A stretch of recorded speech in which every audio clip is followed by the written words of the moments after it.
ज्योति बसवेश्वर महाराज की महादेवी माता की ಪ್ರಾತಸ್ಮರಣೀಯರಾದ ಬಸವಾದಿ ಪ್ರಮಥರನ್ನ ಸ್ಮರಿಸಿ ಶ್ರದ್ಧೆಯ ಪಂಚಾಚಾರ್ಯರನ್ನ ಸ್ಮರಣೆ ಮಾಡಿ ಆರಾಧ್ಯ ಗುರು ಆನಗಲ್ಲ ಯತೀಶ್ವರನ್ನ ವೃಷಾಂತಲಿಂಗ ಶಿವಯೋಗಿಗಳನ್ನು ಬಸವರಾಜೇಂದ್ರ ಶಿವಯೋಗಿಗಳನ್ನು ಸ್ಮರಣೆ ಮಾಡಿ ಇವತ್ತಿನ ಈ ಶಿರಗೂರು ಗ್ರಾಮದಲ್ಲಿ ಎಲ್ಲ ದೇವರ ತೃಪ್ತಿಗಾಗಿ ಈ ಆನಂದಮಯವನ್ನು ದ್ಯೋತಕವಾಗಿ ಮುತ್ತೈದೆಯರ ಉಡಿ ತುಂಬುವುದು ಶತಕುಂಭೋತ್ಸವ ಎಲ್ಲ ಕಾರ್ಯಕ್ರಮಗಳಲ್ಲಿ ಭಾಗಿಗಳಾಗಿರುವ ಈ ಗ್ರಾಮದ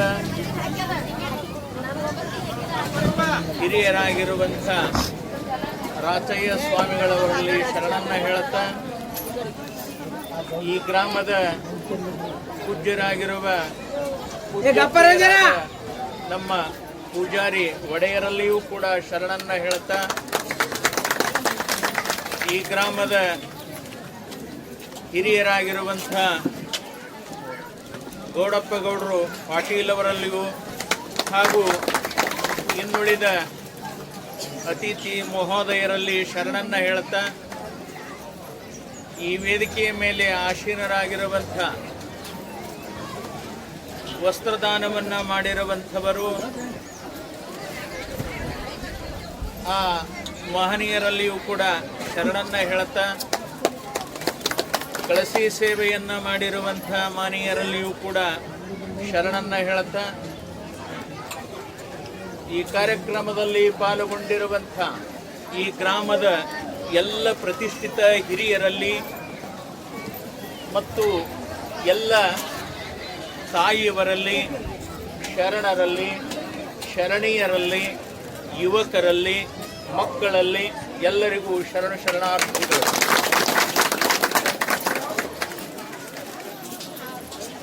ನಿಮ್ಮನ್ನೆಲ್ಲ ಕಂಡಾಗ ಇಷ್ಟು ಆನಂದ ಅನಿಸಕತ್ತೈತಿ. ಅದರೊಳಗೆ ನಮ್ಮೆಲ್ಲ ತಾಯಿದೇರು ಎಷ್ಟು ಚಂದ ಕುಂತಾರ. ಅವರೆಲ್ಲ ಒಂದೇ ಕಲರಿಂದ ಬಟ್ಟಿ, ಅದರ ಮೇಲೆ ವಿಭೂತಿ ಕುಂಕುಮ, ಅದರ ಮೇಲೆ ತಲೆ ಮೇಲೆ ದಂಡಿ, ಎಷ್ಟು ಆನಂದ ಅನಿಸಕತ್ತೈತಿ ಅಂತ ಕೇಳಿದ್ರೆ ಸಾಕ್ಷಾತ್ ಲಕ್ಷ್ಮಿನೇ ಇಲ್ಲಿಗೆ ಓಡಿ ಬಂದಾಳೇನು ಇವತ್ತು. ಆನಂದ ಅನಿಸ್ತದೆ. ಅದು ಯಾಕಂದ್ರೆ ಕಣ್ಣಿಗೆ ಮನಸ್ಸಿಗೆ, ಕಣ್ಣಿಗೆ ಆನಂದ ಆತು ಅಂದ್ರೆ ಅದು ಮನಸ್ಸಿಗೆ ಆನಂದ ಆಗ್ತದೆ, ಮನಸ್ಸಿಗೆ ಆನಂದ ಆತು ಅಂದ್ರೆ ಅದು ಭಗವಂತನಿಗೆ ಮುಟ್ತದೆ. ಆ ನಿಟ್ಟಿನೊಳಗೆ ಇವತ್ತು ಈ ಸಿರಗೂರು ಗ್ರಾಮ ಸಣ್ಣ ಗ್ರಾಮ, ಇದು ಸಣ್ಣ ಗ್ರಾಮ ಇದ್ದರೂ ಕೂಡ ಇದಕ್ಕೆ ಸಿರಿ ಮತ್ತು ಗುರು ಏನು ಅನ್ನಿಸ್ತದಂದ್ರೆ ಸಂಪತ್ತನ್ನ ಐಶ್ವರ್ಯವನ್ನ ತುಂಬಿರುವಂಥ ಊರು, ಅದು ಗೂಡುಗಟ್ಟಿರುವಂಥ ಊರು, ಅದು ಶಿರಗೂರು. ಸಂಪತ್ತಕ್ಕೇನೂ ಕೊರತೆ ಇಲ್ಲ, ಭಕ್ತಿಗೇನೂ ಕೊರತೆ ಇಲ್ಲ. ಎಲ್ಲರಲ್ಲಿಯೂ ಕೂಡ ಎಲ್ಲರೂ ನಾವು ಒಂದು ಅಂತ ಹೇಳ್ತಾನೆ ಬಸವಣ್ಣ. ಏನು ಹೇಳ್ತಾರೆ? ಎಲ್ಲರೂ ನನ್ನವರು, ಇವನಾರವ ಇವನಾರವ ಇವನಾರವ ಎಂದೆನಿಸಿದರಯ್ಯ, ಇವನಮ್ಮವ ಇವನಮ್ಮವ ಇವನಮ್ಮ ಮನೆಯ ಮಗನೆಂದೆನಿಸಯ್ಯ ಅಂತ. ಆ ಭಾವ ಈ ಊರೊಳಗೆ ಎದ್ದು ಕಾಣುತ್ತದೆ. ಆ ಭಾವ ಬಸವಣ್ಣನವರ ಹೇಳಿರುವಂಥ ವಾಣಿ ಇಲ್ಲಿ ಎದ್ದು ಕಾಣುತ್ತದೆ. ಇಲ್ಲೆಲ್ಲ ಬೇರೆ ಬೇರೆ ಸಮಾಜದವರು ಇದ್ದರೂ ಕೂಡ ಎಲ್ಲರೂ ಅಣ್ಣ ತಮ್ಮಂದರಾಗಿ ಎಲ್ಲರೂ ತಮ್ಮ ತಮ್ಮ ಶರೀರದ ಒಂದೊಂದು ಭಾಗ ಅಂತ ತಿಳ್ಕೊಂಡು ಪ್ರೀತಿಯಿಂದ ಅಕ್ಕರೆಯಿಂದ ಏನು ಜೀವನ ಮಾಡ್ತಿರಲ್ಲ, ಈ ಜೀವನ ಅಂತಕ್ಕಂಥದ್ದು ಅದು ಭಾಳ ದೊಡ್ಡದು. ಯಾಕಂದ್ರೆ ಇವತ್ತೇನಾಗ್ಯಾವ ಸರ್ಕಾರ ಎಲ್ಲ ಸಮಾಜದವರನ್ನು ಒಡೆದು ಎಲ್ಲ ನಮ್ಮ ಸಮಾಜದಲ್ಲಿರ್ತಕ್ಕಂಥ ಒಗ್ಗಟ್ಟನ್ನು ಒಡೆದು ಸರ್ಕಾರದವರು ರಾಜಕೀಯವರು ಏನು ಮಾಡಾಕತ್ಯಾರ ಅಂತ ಕೇಳಿದ್ರೆ ತಮ್ಮ ಬೇಳೆಯನ್ನ ಬಯಸೋಳಕತ್ಯಾರ. ತಾವು ಒಬ್ಬರು ಚಲೋ ಇದ್ದರೆ ಸಾಕು ಅನ್ನುವಂಥ ಪ್ರವೃತ್ತಿಗೆ ಅವರು ಬರೋಣ ಕಾರಣದಿಂದ ಇವತ್ತು ನಮ್ಮ ಮನಸ್ಸಿನ ಭಾವನೆಗಳೆಲ್ಲ ಬದಲಾವಣೆ ಆಗಾಕತ್ಯಾವ. ಆ ಬದಲಾವಣೆ ಆಗಬಾರದು. ಅದರಲ್ಲಿ ಸುಖ ಇಲ್ಲ, ಅದರಲ್ಲಿ ಸುಖ ಇಲ್ಲ. ಪ್ರೀತಿ ಕೂಡಿ ಉಣ್ಣುವುದರೊಳಗ ಪ್ರೀತಿ ಅದ, ಕೂಡಿ ಕುಂಡ್ರುವುದರೊಳಗ ಪ್ರೀತಿ ಅದ, ಕೂಡಿ ಮಾತಾಡುವುದರೊಳಗ ಪ್ರೀತಿ ಅದ, ಕೂಡಿ ಹೋಗುವುದರೊಳಗ ಪ್ರೀತಿ ಅದ. ಒಬ್ಬನೇ ಹೋದ ಅಂದ್ರೆ, ಒಂದೇ ಮನುಷ್ಯ ಸುಮ್ಮನೆ ಕೂತ ಅಂದ್ರೆ ಹುಚ್ಚ ಹಿಡಿತದ. ಒಂದೇ ಮನುಷ್ಯ ಇದ್ದಂದ್ರೆ ಹುಚ್ಚ ಹಿಡಿತದ. ಅದಕ್ಕೆ ಹಿಂದಿನವರು ಹಿರಿಯರು ಏನು ಮಾಡ್ಯಾರ, ನಮ್ಮ ಆಚರಣೆಗಳು ಭಿನ್ನ ಭಿನ್ನ ಇರಲಿಕ್ಕೆ, ನಮ್ಮ ಕ್ರಿಯೆಗಳು ಭಿನ್ನ ಭಿನ್ನ ಇರಲಿಕ್ಕೆ, ಆದರೂ ಕೂಡ ನಾವು ಒಂದೇ.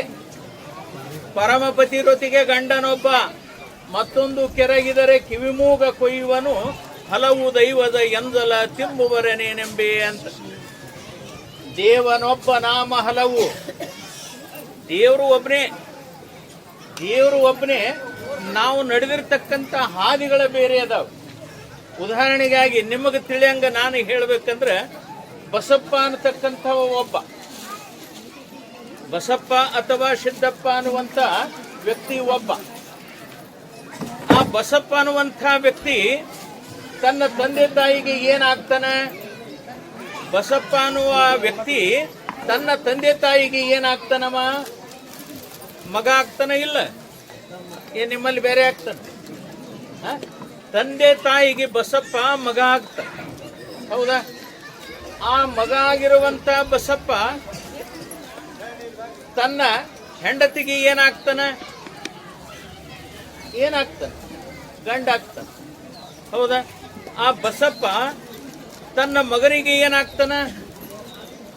ಅಪ್ಪ ಆಗ್ತಾನೆ. ಆ ಬಸಪ್ಪ ತನ್ನ ಮೊಮ್ಮಗನಿಗೆ ಏನಾಗ್ತಾನೆ? ಮುತ್ತಿ ಆಗ್ತಾನೆ. ಆ ಬಸಪ್ಪ ತನ್ನ ಮಗನಿಗೆ ಬಂದಿರುವಂತ ಧರ್ಮಪತ್ನಿಗೆ ಏನಾಗ್ತಾನ ಅಂತ ಕೇಳಿದ್ರೆ ಮಾವ ಆಗ್ತಾನೆ, ಹೌದಾ? ಆಮೇಲೆ ಬಸಪ್ಪ ತನ್ನ ಹಿಂದೆ ಹುಟ್ಟಿರುವಂತವನಿಗೆ ಏನಾಗ್ತಾನ? ಅಣ್ಣ ಆಗ್ತಾನೆ. ಮುಂದೆ ಹುಟ್ಟಿರದವನಿಗೆ ತಮ್ಮ ಆಗ್ತಾನೆ. ಬಸಪ್ಪ ಒಬ್ಬನೇ. ಏನೇನಾದ? ಅಣ್ಣಾದ, ಅಪ್ಪಾದ, ಕಾಕಾದ, ಬಾಬಾದ, ಮುತ್ತಿಯಾದ. ಇಷ್ಟೆಲ್ಲ ಹೆಂಗಾದವ ಬಸಪ್ಪ? ಹೆಂಗಾದ? ಬಸಪ್ಪ ಒಬ್ಬನೇ ಇಲ್ಲ, ಇಷ್ಟೆಲ್ಲ ಹೆಸರುಗಳು ಬಂದು ಯಾರಿಗೆ? ಬಸಪ್ಪನವನಿಗೆ. ಹಂಗ ಪರಮಾತ್ಮ ಅನ್ನತಕ್ಕಂಥವ ಒಬ್ಬ. ಅಲ್ಲ ಅಂದರು ಅವನೇ, ಕ್ರೈಸ್ತ ಅಂದರು ಅವನೇ, ಸಿದ್ಧಲಿಂಗ ಅಂದರು ಅವನೇ, ಸಿದ್ಧಾರೂಢ ಅಂದರು ಅವನೇ, ಶಿವ ಅಂದರು ಅವನೇ, ಪರಮಾತ್ಮ ಅಂದರು ಅವನೇ, ವೀರಲಿಂಗ ಅಂದರು ಅವನೇ, ವೀರಭದ್ರ ಅಂದರು ಅವನೇ, ಎಲ್ಲವೂ ಅವನೇ. ಆದ್ರೆ ನಿಮಗೆ ಇನ್ನೊಂದು ಉದಾಹರಣೆ ಕೊಡ್ತಕ್ಕಂಥದ್ದು, ಇವತ್ತ ನಮ್ಮ ಹತ್ರ ಹರಿಯುವಂತ ನದಿ ಯಾವುದು? ಭೀಮಾ ನದಿ. ಭೀಮಾ ಹರಿತದ, ಕೃಷ್ಣ ಹರಿತದ, ತುಂಗಭದ್ರಾ ಹರಿತದ, ಕಾವೇರಿ ಹರಿತದ, ಗೋದಾವರಿ ಹರಿತದ, ನರ್ಮದಾ ಹರಿತದ, ಗಂಗಾ ನದಿ ಹರಿತದ. ಇವೆಲ್ಲ ಭಿನ್ನ ಭಿನ್ನವಾಗಿ ಹರಿದರೂ ಕೂಡ ಇವೆಲ್ಲ ಎಲ್ಲಿ ಹೋಗಿ ಸೇರ್ತವ ಅಂತ ಕೇಳಿದ್ರೆ ಸಮುದ್ರ ಸೇರ್ತವ. ಯಾವಾಗ ಸಮುದ್ರಗಳು ಸೇರಿ ಸಮುದ್ರಗಳು ಎಲ್ಲ ಒಂದಾದಾಗ ಹೆಂಗ ಲೀನ ಆಗ್ತದ, ಹಂಗ ಈ ಸಮಾಜದೊಳಗ ಇಲ್ಲಿ ಈ ಊರೊಳಗ ಎಲ್ಲ ಜಾತಿಗಳಿದ್ದರೂ ಕೂಡ ಈ ಊರಿನೊಳಗಿರ್ತಕ್ಕಂಥವ್ರಿಗೆಲ್ಲ ನಮ್ಮ ಮಕ್ಕಳೇ, ಎಲ್ಲ ನಮ್ಮ ಗೆಳೆಯರೇ, ಎಲ್ಲ ನಮ್ಮ ತಂದೆ ತಾಯಿಗಳೇ ಅನ್ನುವಂಥ ಭಾವವನ್ನ ವ್ಯಕ್ತ ಮಾಡಿಕೊಂಡ್ರೆ ಜೀವನ ಬಹಳ ಸುಂದರವಾಗಿ ಹೋಗುತ್ತದೆ. ಆ ನಿಟ್ಟಿನೊಳಗೆ ಇಲ್ಲಿ ಈ ಸಿರುಗೂರಿನ ಸದ್ಭಕ್ತರು ಬಹಳ ಭಕ್ತಿವಂತರು. ನಾನೆಲ್ಲ ಹಿಂದೊಮ್ಮೆ ನಮ್ಮ ದೊಡ್ಡ ಕಾರ್ಯಕ್ರಮಕ್ಕೆ ಬಂದಾಗ ನಮ್ಮ ಅವ್ವಗಳೆಲ್ಲ ಬಹಳಷ್ಟು ಏನು ವೈಭವದಿಂದ ಅವ್ರು ನಮ್ಮ ಕೆಡಗಿ ಮಟ್ಟಕ್ಕೆ ಬುತ್ತಿ ತಂದಿದ್ರು. ದೊಡ್ಡ ದೊಡ್ಡ ಬುತ್ತಿ, ಹೊರಲಾರ್ದಷ್ಟು ಬುತ್ತಿ. ನೀವು ತಂದಿರ್ತಕ್ಕಂಥ ಬುತ್ತಿ ನಮ್ಮ ಊರೊಳಗೆ ಇನ್ನೂ ನೆನೆಸ್ಕೊಂತಾರೆ. ನಾನು ನಿನ್ನೆ ಶಿರಗೂರಿಗೆ ಹೋಗಬೇಕಂದಾಗ ನಮ್ಮೂರು ಹೆಣ್ಮಕ್ಳು ಒಂದು 4-5 ಮಂದಿ ಇದ್ರು. ನಾನು ನಾಳೆ ಶಿರಗೂರಿಗೆ ಹೊಂಟೀನಿ ಅಂದಾಗ ಅವ್ರು ಹೇಳಿದ್ರು, ಯಪ್ಪ ಅಪ್ಪವ್ರೆ ಶಿರಗೂರದ ತಾಯಿದೇರು ಬುತ್ತಿ ತಂದಿದ್ರಿ ಅಪ್ಪ, ದೊಡ್ಡ ದೊಡ್ಡ ಬುತ್ತಿ ತಂದಿದ್ರು, ಆ ಬುತ್ತಿ ಇಳಿಸ್ಕೊಳಕ್ಕೆ ನಮಗೆ ಆಗಲಿಲ್ಲ ಅಂತ ಅವರು ಉದ್ಗಾರ ತೆಗೆದು ಹೇಳ್ತಾರಂತಂದ್ರೆ ಇದು ಎಷ್ಟು ಶ್ರೀಮಂತಿಕೆ ಊರಿರಬೇಕು, ಎಷ್ಟು ಭಕ್ತಿಗಂತ ಊರಿರಬೇಕು. ನಿಮ್ಮ ಶ್ರೀಮಂತಿಕೆ ಭಕ್ತಿ ಇದು ಇನ್ನೂ ಹೆಚ್ಚೆಚ್ಚಾಗಿ ಬೆಳಿಬೇಕು. ಅದು ಶ್ರೀಮಂತಿಕೆ ಅದರ ದ್ಯೋತಕವಾಗಿ ಭಕ್ತಿ ಅಂತಕ್ಕಂಥದ್ದು ಬೆಳಿಬೇಕಾಗ್ಯದ. ಇಲ್ಲಿ ಊರೊಳಗ ಇದೆಲ್ಲ ಯಾಕೆ ಕಾರ್ಯಕ್ರಮ ಮಾಡಾಕತ್ತೀರಿ ಅನ್ನೋದಕ್ಕೆ ಈಗ ಹೇಳ್ತೀನಿ. ಇದನ್ನೆಲ್ಲ ಹೇಳಿದೆ ನಾನು, ಕೂಡಿರಬೇಕು ಮಾಡಬೇಕು ಅಂತ. ಇದನ್ನ ಯಾಕೆ ಮಾಡಬೇಕು ಅಂತಕ್ಕಂಥದ್ದು ನಿಮಗೀಗಾಗಲೇ ಊರೊಳಗ ಕೆಲವೊಂದು ಘಟನೆಗಳು ಘಟಿಸ್ಯಾವ ಅಂತ ಹೇಳಿ ಎಲ್ಲರಿಗೂ ಅಸಮಾಧಾನ ತಂದದ್ದು. ಆ ಅಸಮಾಧಾನದ ಹಿನ್ನೆಲೆ ಏನದ ಅಂತ ಕೇಳಿದ್ರೆ, ಮನೆಗೆ ಹೆಂಗ ಹಿರಿಯರು ಇರ್ತಾರ, ಮನೆಯೊಳಗೆ ಹೆಂಗ ಯಜಮಾನ್ ಇರ್ತಾನ, ಹಂಗ ಊರಿಗೂ ಕೂಡ ಯಜಮಾನ್ರು ಇರ್ತಾರ. ಮನೆಯೊಳಗೆ ಯಾವಾಗ ಯಜಮಾನನಿಗೆ ನಾವು ಸರಿಯಾಗಿ ನೋಡ್ಲಿಲ್ಲ ಅಂದ್ರ, ಸರಿಯಾದ ವ್ಯವಸ್ಥೆ ಮಾಡಲಿಲ್ಲ ಅಂದ್ರ, ಅವನ ಕಡೆ ಪ್ರೀತಿ ಪ್ರೇಮ ಕಾಳಜಿ ತೋರಿಸ್ಲಿಲ್ಲ ಅಂದ್ರ ಆ ಮನೆಗೆ ಕಂಟಕ ಬರ್ತದ. ಅದಕ್ಕೆ ಅವ್ರನ್ನೆಲ್ಲ ಪ್ರೀತಿಯಿಂದ ಅಕ್ಕರೆಯಿಂದ ಕಾಳಜಿಯಿಂದ ವಹಿಸಿದ್ರಿ ಅಂದ್ರ ಆ ಮನೆ ಹೆಂಗ ಏರ್ತದ, ಅದು ಹೆಮ್ಮರವಾಗ್ತದ. ಹಂಗ ಊರಿಗೂ ಕೂಡ ಕೆಲವರು ಯಜಮಾನರು ಅಂತ ಇರ್ತಾರೆ. ಅವರು ಬ್ರಹ್ಮದೇವರಾಗಲಿ, ನಡವೂರ ಲಕ್ಷ್ಮೀ ಆಗಲಿ, ದುರ್ಗವ್ವ ಆಗಲಿ, ದ್ಯಾಮವ್ವ ಆಗಲಿ, ಮರ್ಗವ್ವ ಆಗಲಿ, ಆಮ್ಯಾಗ ಹಿರೋಡೆ ಆಗಲಿ, ವೀರಭದ್ರ ಆಗಲಿ, ಶಿವ ಮಲ್ಲಯ್ಯ ಆಗಲಿ, ಹೀಗೆ ಕೆಲವರು ಪ್ರಮುಖರು ಇವನಿಗೆ ಇಟ್ಕೊಂಡೇ ಇವ್ರನ್ನೆಲ್ಲ ಇಟ್ಕೊಂಡು ಗುರಿಯಾಗಿ ಇಟ್ಟುಕೊಂಡು ಊರು ಮಾಡ್ತಾರೆ. ಊರು ಮಾಡೋ ಪದ್ಧತಿ ಅದು, ಸುಮ್ಮನೆ ಊರು ಮಾಡುವುದಲ್ಲ. ಇವರೆಲ್ಲ ಯಾಕೆ ಮಾಡಿರ್ತಾರೆ ಅಂತ ಕೇಳಿದ್ರೆ, ದುರ್ಗವ್ವ, ದ್ಯಾಮವ್ವ, ಮರ್ಗವ್ವ ಇವೆಲ್ಲ ಯಾಕೆ ಮಾಡ್ಯಾರ ಅಂತ ಕೇಳಿದ್ರೆ, ನಮ್ಮ ಸಂರಕ್ಷಣೆಗೆ, ಊರದ ಸಂರಕ್ಷಣೆ ಸಲುವಾಗಿ. ಏನೇ ಊರಿಗೆ ಕಂಟಕ ಬಂದ್ರು ಅವ್ರು ಹೊರಗೆ ಇರ್ತಾರೆ. ಹೊರಗಿಂದ ಏನು ಬಂದರೂ ಕೂಡ ಒಳಗೆ ತೊಳಂಗಿಲ್ಲ. ಅವರು ಅಲ್ಲೇ ಹೊರಗಿಂದ ಹೊರಗೆ ಅವ್ರನ್ನ ಸಂಹಾರ ಮಾಡಿ ನಮ್ಮನ್ನು ರಕ್ಷಣೆ ಮಾಡುವ ಸಲುವಾಗಿ ಅವರು ಕಂಕಣಬದ್ಧವಾಗಿ ಕೂತಿರ್ತಾರೆ. ಯಾರು? ದುರ್ಗವ್ವ, ದ್ಯಾಮವ್ವ, ಮರ್ಗವ್ವ, ಲಕ್ಷ್ಮಿ ಇವರೆಲ್ಲ ನಮ್ಮ ಸಲುವಾಗಿರ್ತಾರೆ. ಈಗ ಏನಾಗಿಬಿಟ್ಟದ ಅಂತ ಕೇಳಿದ್ರ, ಇತ್ತೀಚೆ ಆ ದೇವರ ಮೇಲೆ ನಾವು ಪೂಜಾ ಮಾಡಂಗಿಲ್ಲ, ಅದರ ಕಡೆ ಒಂದು ಕಾಯಿ ಹೊಡೆಯಂಗಿಲ್ಲ, ಅದಕ್ಕೆ ನೋಡಂಗಿಲ್ಲ. ಅದರ ಮೇಲೆ ತಾತ್ಸಾರ ಬಂದಾಗ ಆ ದೇವತೆಗಳು ಕ್ರೋಧತ್ವವನ್ನು ತಾಳ್ತವೆ, ಶಿಟ್ಟನ್ನು ತಾಳ್ತವೆ, ವೈಷಮ್ಯವನ್ನ ತಾಳ್ತವೆ. ಅಂತ ಶಿಟ್ಟು ಕ್ರೋಧತ್ವ ಬಂದಾಗ ಆ ಕ್ರೋಧತ್ವಕ್ಕೆ ನಾವು ಊರಿನವರು ಬಲಿಯಾಗುವಂತ ಪ್ರಸಂಗ ಬರುತ್ತದೆ. ಅಂಥ ಒಂದು ಬಲಿಯಾಗುವಂತ ಪ್ರಸಂಗ ಬಾರದೇ ಇರಲಿ ಅಂತ ತಿಳ್ಕೊಂಡು ನಮ್ಮ ಊರ ಹಿರಿಯರು ನಮ್ಮ ಹತ್ರ ಬಂದು ಕೆಲವೊಂದು ವಿಚಾರಗಳನ್ನು ಹೇಳಿದಾಗ ಅದಕ್ಕೆ ಆದ್ಯೋತಕವಾಗಿ ನಿಮ್ಮೂರಲ್ಲಿ ಲಕ್ಷ್ಮೀದು ಶಾಂತಿ ಆಗಿಲ್ಲ. ಯಾಕಂದ್ರೆ ಇದ್ರೊಳಗ ನಂದೇನು ವೈಷಮ್ಯ ಇಲ್ಲ, ಬೇಡ ನಂದೇನೋ ಇದ್ರೊಳಗ ಇದು ಇಲ್ಲ, ನಾನು ಹೆಂಡ್ರ ಮಕ್ಕಳನ್ನು ಅಳ್ಳಕ್ಕತ್ತಿಲ್ಲ, ನಾ ಯಾರಿಗೆ ದುಡ್ದು ಗಳಿಸಿ ಇಡ್ಬೇಕನ್ನೋದು ಇಲ್ಲ. ಹೇಳಿದ್ರೆ ನಿಮ್ಮೆಲ್ಲರ ಒಳಿತೆಯೇ ನಮ್ಮ ಒಳಿತು, ನಿಮ್ಮೆಲ್ಲರ ಸುಖವೇ ನಮ್ಮ ಸುಖ, ನಿಮ್ಮೆಲ್ಲರ ಪ್ರೀತಿಯೇ ನಮ್ಮ ಪ್ರೀತಿ. ನೀವು ಚಂದ ಇದ್ರಿ, ಈಗೇನು ಎಷ್ಟು ಚಂದ ಕೂತಿರಲ್ಲ, ನಿಮ್ಮನ್ನೆಲ್ಲ ನೋಡಿದ್ರೆ ಒಂದು ಥರ ನಿಮ್ಮನ್ನ ನೋಡಿದ್ರೆ ಹೆಂಗೆ ಅನ್ಸಾಕತೈತಿ ನನಗಂತ ಕೇಳಿದ್ರೆ ಸಾಕ್ಷಾತ್ ಪಾರ್ವತಿನೇ ನೋಡ್ದಂಗೆ ಆಗಾಕತ್ತೈತಿ. ಮಾಡಬೇಕು ಇವೆಲ್ಲ. ಎಷ್ಟು ಆನಂದ ಅನಿಸ್ತದ ನೋಡ್ರಿ. ನೀವೆಲ್ಲ ಒಬ್ರಿಗೊಬ್ರು ಮೈ ಹಚ್ಕೊಂಡು ಕುತ್ಕೊಂಡ್ರಿ, ಈ ಆನಂದ ಸಿಗುತ್ತದೆ ನಿಮಗೆ. ಏನು ಕೊಟ್ಟರೆ ಸಿಗುತ್ತದೆ, ಎಷ್ಟು ಕೋಟಿ ಕೊಟ್ಟರೆ ಸಿಗುತ್ತದೆ. ಈ ಆನಂದ ಸಿಗಲ್ಲ, ಈ ಪ್ರೀತಿ ಸಿಗಲ್ಲ. ಈ ಸಿರಗೂರು ಗ್ರಾಮದ ಎಲ್ಲ ಸದ್ಭಕ್ತರು ಬಹಳ ಪ್ರೀತಿಯಿಂದ ಇದ್ದೀರಿ, ಇರಬೇಕು. ಅದು ನನ್ನ ಆಸೆ. ಯಾಕಂದ್ರೆ ಏನನ್ನ ಒಯ್ಯಂಗಿಲ್ಲ ನಾವು ಈ ಭೂಮಿ ಮೇಲೆ ಬಂದ ಮೇಲೆ. ಏನನ್ನ ಒಯ್ಯಲ್ಲ, ರೊಕ್ಕ ಒಯ್ಯಲ್ಲ, ರೂಪಾಯಿ ಒಯ್ಯಲ್ಲ, ಆಸ್ತಿ ಒಯ್ಯಲ್ಲ, ಅಂತಸ್ತು ಒಯ್ಯಲ್ಲ, ಭೂಮಿ ಒಯ್ಯಲ್ಲ, ಸೀಮೆ ಒಯ್ಯಲ್ಲ, ಏನೂ ಒಯ್ಯಂಗಿಲ್ಲ. ಬರುವಾಗ ಬತ್ತಲೆ, ಹೋಗುವಾಗ ಬತ್ತಲೆ. ಇವೆಲ್ಲ ಏನಿಲ್ಲ. ಏನಾದರೂ ನೀವು ಒಯ್ತೀರಿ ಅಂತಂದ್ರೆ ನೀವೇನು ಸಮಾಜದೊಳಗೆ ಒಳ್ಳೆ ಕೆಲಸ ಮಾಡ್ತೀರಿ, ಯಾರಿಗೆ ಹಸದವನಿಗೆ ಅನ್ನ ಹಾಕಿರಿ, ಅಥವಾ ಕಷ್ಟಕಾಲದೊಳಗೆ ಯಾರಿಗಾದರೂ ಸಹಾಯ ಮಾಡಿರಿ, ನೀರಂತ ನಿಮ್ಮ ಮನಿತನ ಬಂದಾಗ ಯಾರಿಗೆ ಒಂದು ಚರಿಗೆ ನೀರು ಕೊಟ್ಟಿರಿ, ಎಲ್ಲಿ ಸಮಾಜದ ಕೆಲಸ ನಡೀತಾವ ಅಂತಲ್ಲಿ ಹೋಗಿ 10 ರೂಪಾಯಿ ದಾನ ಮಾಡಿರಿ. ಇವು ಮಾತ್ರ ನಿಮ್ಮ ಹಿಂದೆ ಬರ್ತಾವ, ಹೊರತಾಗಿ ಯಾವ ಆಸ್ತಿನೂ ಬರಲ್ಲ, ಯಾವ ಅಂತಸ್ತು ಬರಲ್ಲ. ಇವೆಲ್ಲ ಇಲ್ಲೇ ಇಟ್ಟೋಗೋದು. ಅದಕ್ಕಾಗಿ ಯಾರೂ ಕಚ್ಚಾಡಬೇಡ್ರಿ, ಊರೊಳಗ ಯಾರೂ ಕಚ್ಚಾಡಬೇಡ್ರಿ. ಯಾವ ಭೂಮಿ ಶಿಮಿ ಬರಂಗಿಲ್ಲ. ಏನೇ ಇದ್ರೂ ಸಮಾಧಾನ, ಶಾಂತಿಯಿಂದ ಹೋರಿ, ಪ್ರೀತಿಯಿಂದ ಹೋರಿ, ಕಾಳಜಿಯಿಂದ ಹೋರಿ.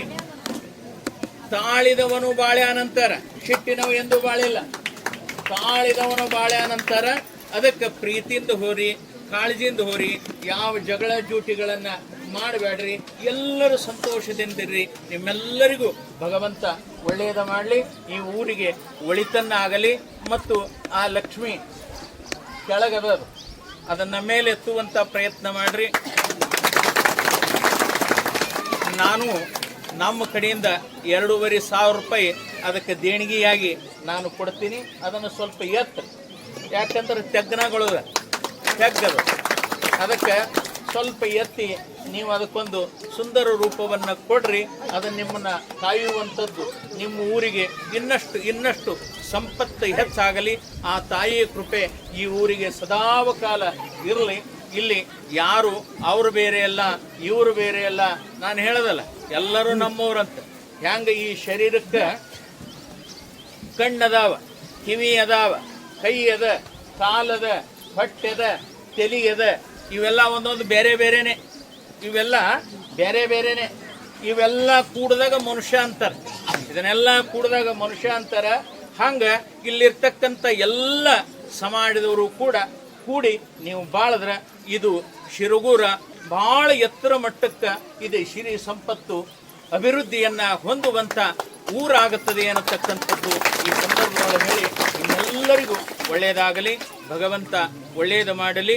ನಿಮ್ಮ ಮನಸ್ಸು ಎಲ್ಲರ ಮನಸ್ಸು ಹಾಲಿನಂತೆ ತಿಳಿಯಾಗಲಿ ಅನ್ನುವಂಥ ಮಾತನ್ನ ಹೇಳಿ ಈ ಊರಿಗೆ ಬಂದಿರತಕ್ಕಂಥ ಕಷ್ಟವನ್ನ ಅವೆಲ್ಲವೂ ಕೂಡ ನಿವಾರಣೆಯಾಗಲಿ. ಆ ದೇವರುಗಳಲ್ಲಿ ಎಲ್ಲವೂ ಜಾಗೃತವಾಗಿರುವಂತಹ ಶಕ್ತಿ ತುಂಬಲಿ ಎನ್ನುವಂತಹ ಮಾತು ಈ ಸಂದರ್ಭದೊಳಗೆ ಹೇಳಿ ನಿಮ್ಮೆಲ್ಲರಿಗೂ ಒಳ್ಳೆಯದಾಗಲಿ ಅಂತ ಹೇಳಿ ನಾನು 2 ಮಾತನ್ನು ಶ್ರೀ ಗುರುಪಾದ